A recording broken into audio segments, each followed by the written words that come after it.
보겠습니다. 룻기서 1장 15절에서 18절까지 말씀입니다.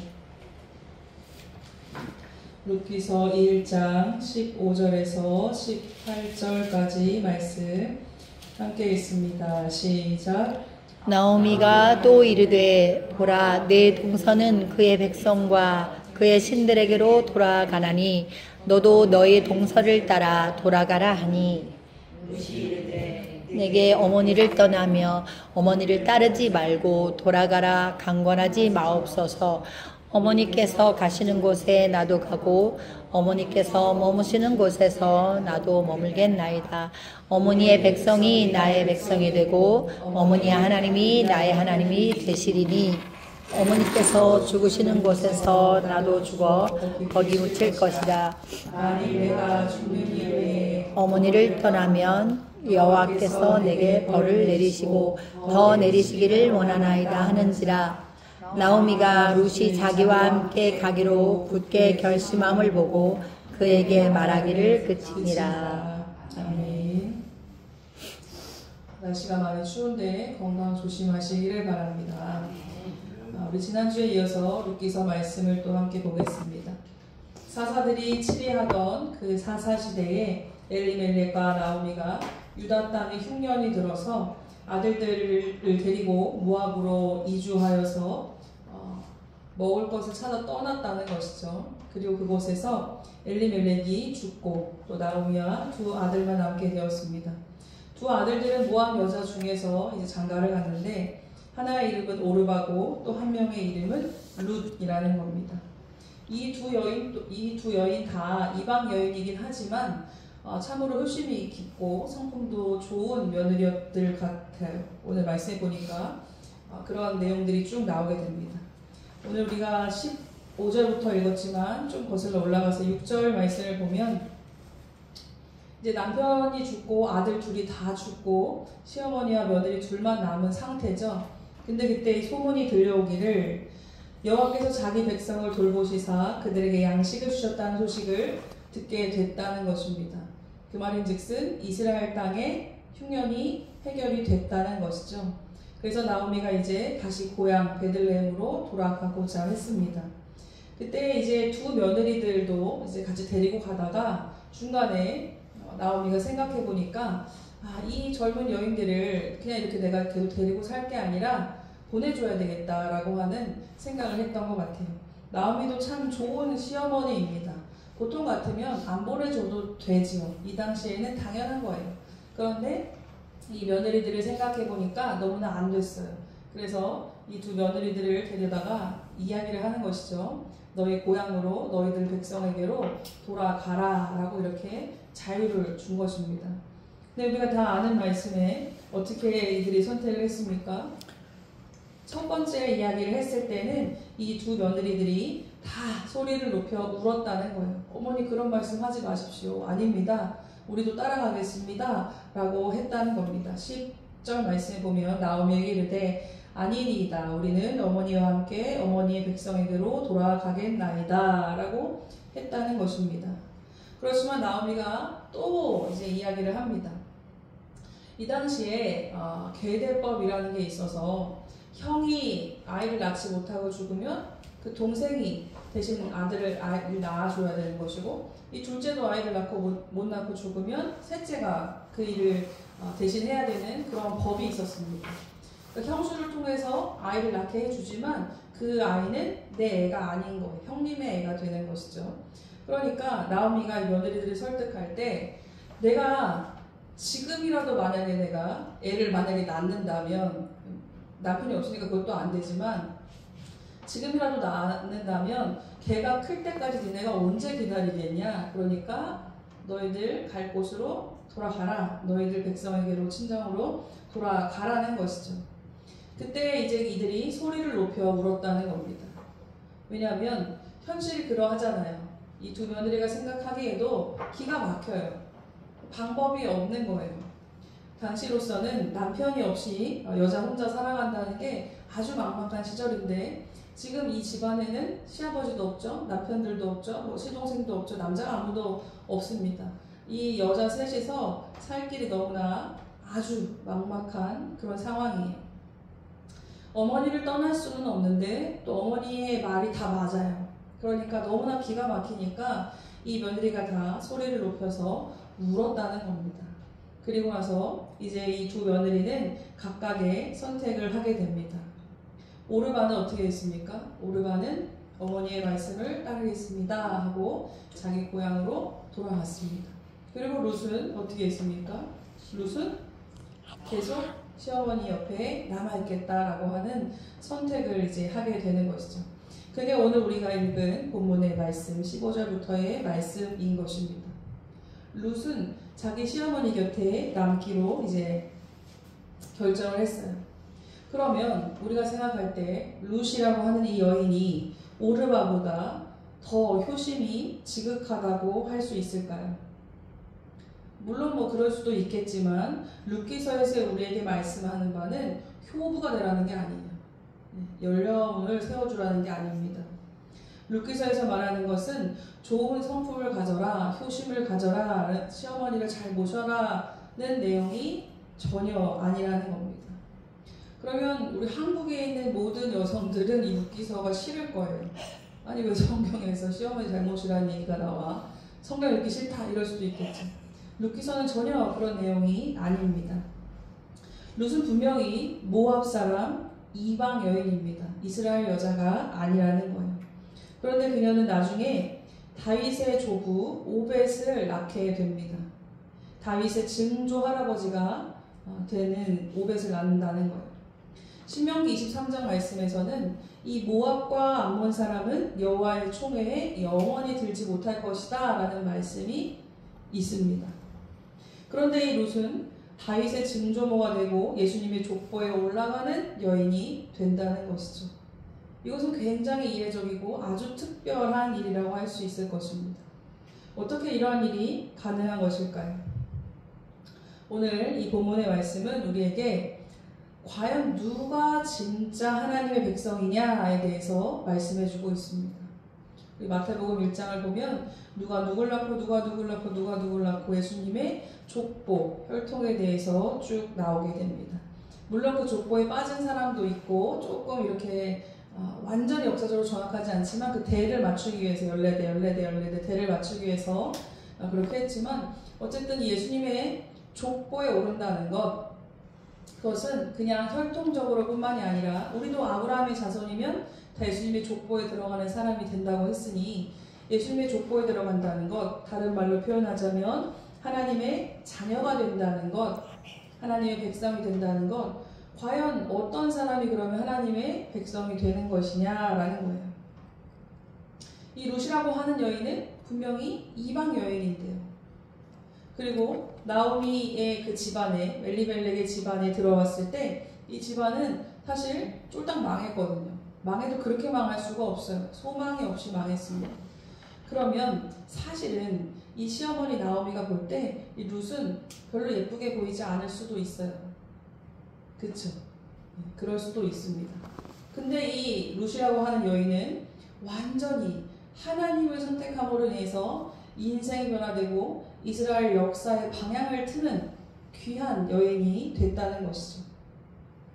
오르바가 떠나갔을 때 나오미가 이런 말을 해요. 15절 말씀에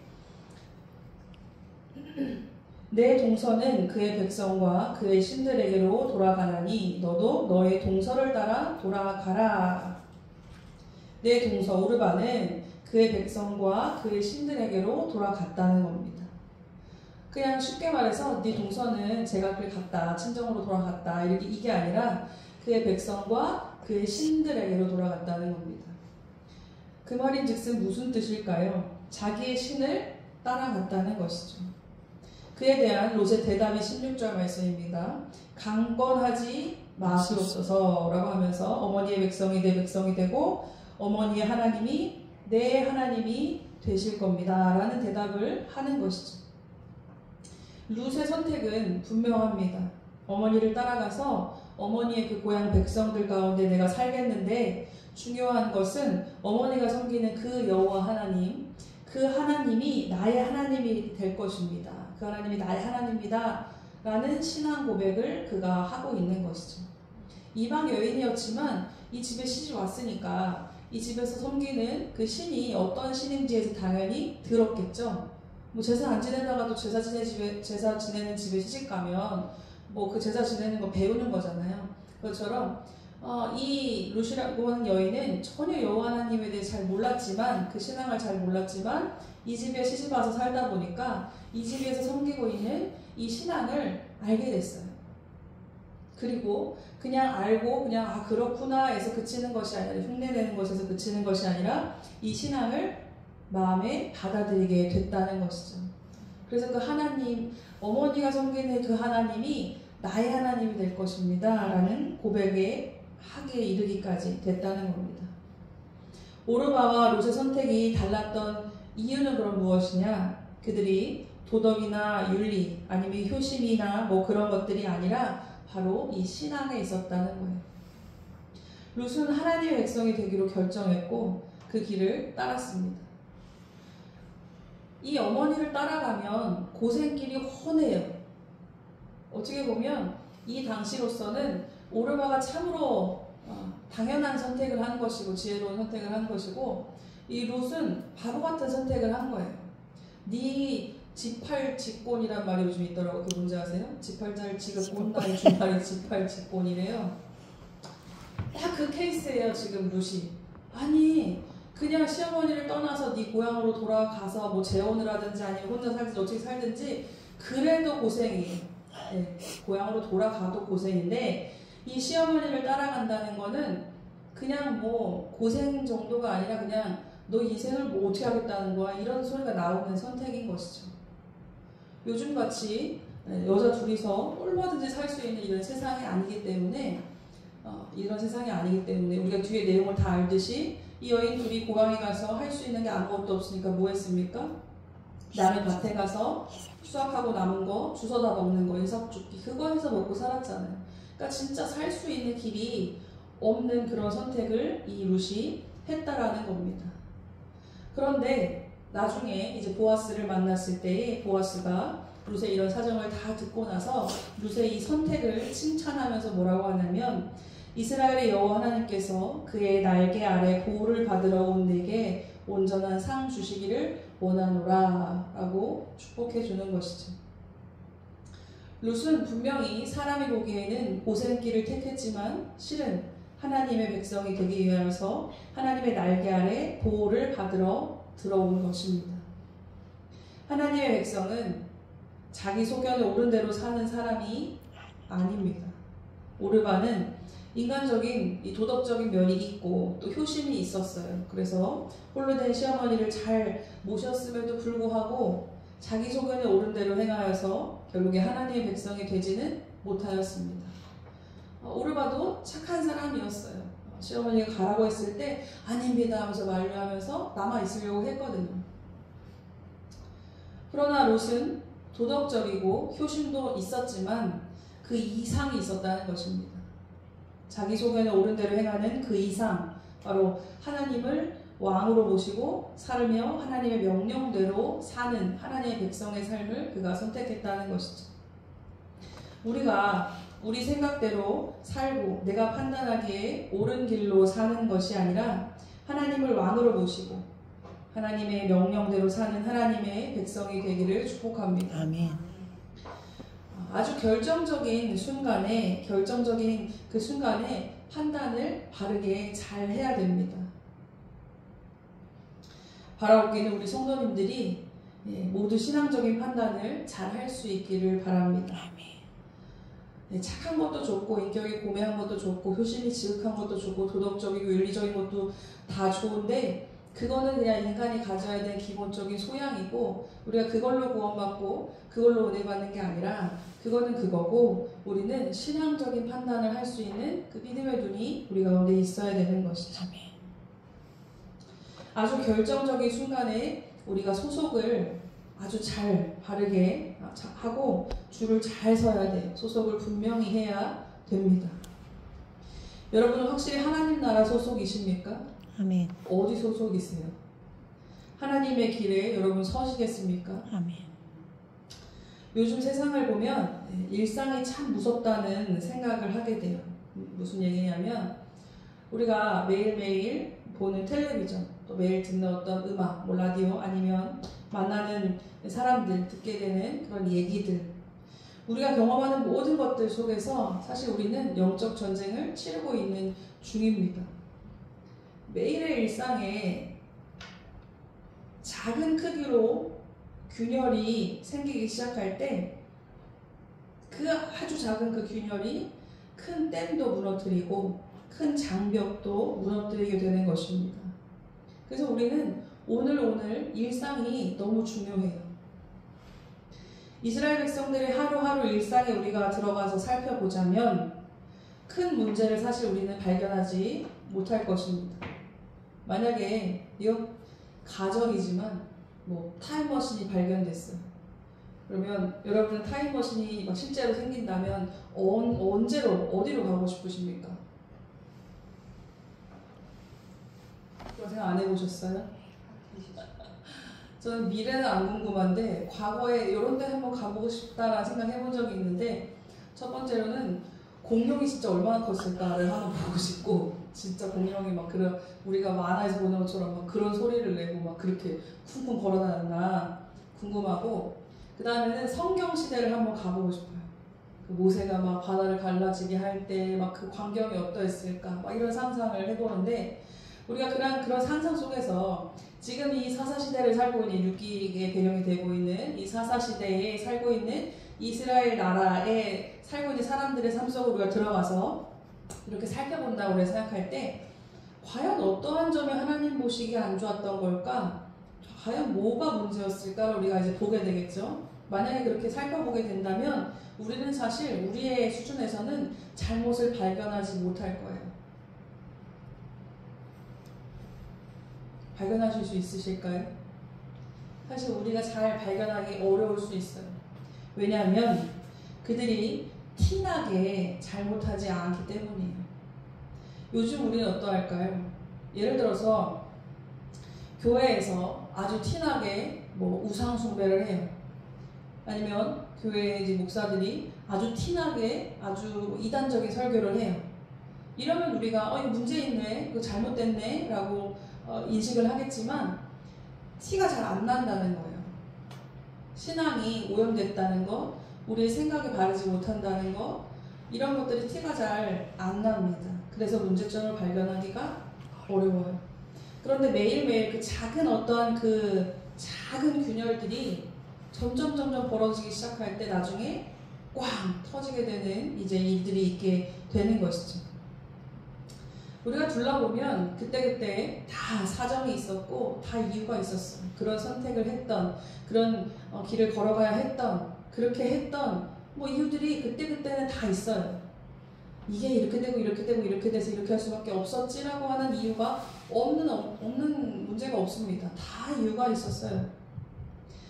나름대로 잘 살아보고자 했고 나름대로 하나님을 잘 섬겨보고자 한 때도 있었다는 겁니다. 그런데 우리가 결과를 놓고 봤을 때, 결과값을 놓고 봤을 때 무엇입니까? 하나님께서 보시기에 그들의 길은 죄악이었고 범죄였습니다. 너희들이 배역했다라고 하나님 말씀하셨고 그거 다 우상숭배라고 하나님 말씀하셨다는 거예요. 그러면 대체 그 긴 역사 속에서 대체 어느 대목이 그랬다는 걸까요?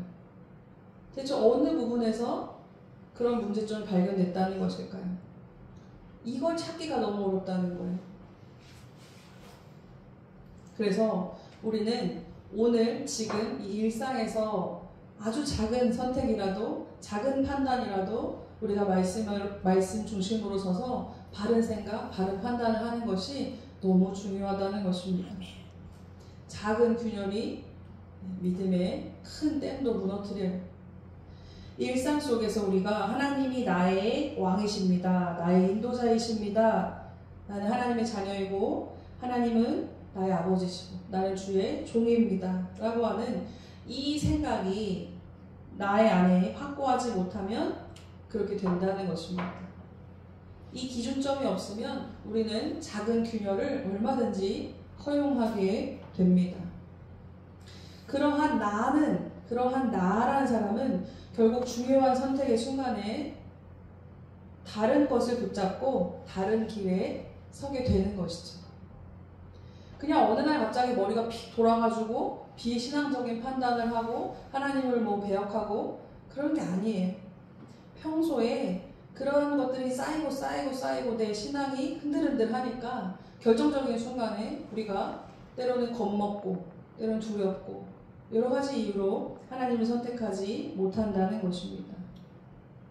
우리가 먹고 살기는 참 편해졌고 또 편리하게 살기 좋은 세상이 왔지만 우리의 신앙은 더욱더 어찌 보면 위협받고 있습니다. 여러 가지 모양으로. 누가 내 목에 칼 들이대지 않지만, 누가 내 발에 족쇄 채우지 않지만, 그렇지만 내가 내 신앙생활을 내가 잘 챙기지 못할 그런 환경 가운데 우리가 살고 있다는 것이죠. 사랑하는 성도 여러분, 오늘 믿음으로 살고 나의 신앙을 바르게 할 수 있기를 소원합니다.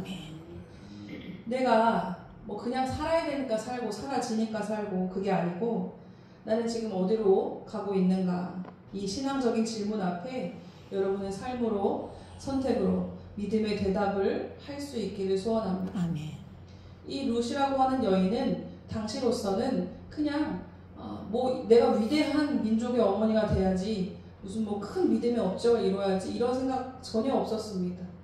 그냥 진짜 눈에 고생길이 훤한 거 당연하지만 나는 이 어머니가 섬기는 그 하나님 나도 섬기겠다는 거예요. 그리고 그래서 어머니를 따라 가겠다는 것이죠. 내가 들은 바, 내가 경험해 본 바, 아니 어머니 아버지가 여호와 하나님에 대해서 얘기할 때 여호와 하나님은 이런 분이시고 저런 분이시고 그렇게 우리를 인도해 오신 분이라고 하는데, 그런데 그렇다라고 한다면 내가 이분을 따라가는 게 괜찮지 않을까? 내 인생에 수지받는 일이 되지 않을까? 라고 하는 기대를 품게 하는 것, 여러분 그게 우리 가운데 믿음을 만들어냅니다. 하나님에 대한 지식이 있다는 것, 그것이 우리 안에 믿음이 생겨나게 돼요. 이 룻의 정말 한순간의 그 선택이 룻의 인생을 변화시키고 또 이스라엘 민족의 새로운 역사가 이루어지게 된 것과 같이 여러분의 어찌 보면 일상 속에서의 그 굉장히 작은 것 같은, 아무것도 아닌 것 같은 그러한 선택의 순간들이 여러분의 삶을 결국에는 믿음으로 이끌어갈 줄로 믿습니다.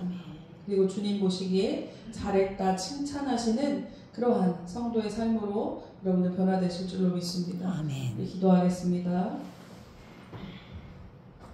하나님 감사합니다. 하나님께서 룻이라고 하는 여인을 또 주목하여 보시고 붙드신 것과 같이 우리의 삶도 하나님께서 기뻐하시는 보시는 인생이 될 수 있기를 주님 소원합니다. 아멘. 날마다 일상 속에서 여러 가지 선택을 해야 되고 여러 가지 갈릴 길에서 어려운 가운데 있지만 그때마다 우리가 믿음의 길을 선택할 수 있도록 주님 도와주시옵소서. 아멘. 우리의 마음과 생각이 온전히 주님 앞에 붙들림 당할 수 있도록 주님 도와주시옵소서. 아멘. 감사드립니다. 우리 구주 예수님의 이름으로 기도드립니다. 아멘. 아멘.